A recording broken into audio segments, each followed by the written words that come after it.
Welcome back to the channel. In this video, I'm going to show you how you can track the location of someone using their Gmail account. So let's get started. First, open Google Chrome on your computer. Once it's open, go to the search bar and type Chrome Web Store. Hit enter and click on the first link that appears. That's the official Chrome Web Store. Now, inside the web store, click on the search bar at the top left and type Mail Tag. This is the extension we're going to use to track emails. Once the extension page opens, click on the button that says Add to Chrome. It might take a few seconds to install depending on your internet speed. Just wait until the installation is complete. Next, open your Gmail account. You'll notice a small mail tag icon or a message saying Activate Mail Tag. Click on that to finalize the setup.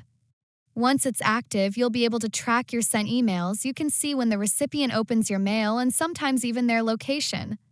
In our case, the internet was a bit slow, so it took some extra time to activate. But once it's done, you'll clearly see tracking information for your emails, including open times and location details. And that's it.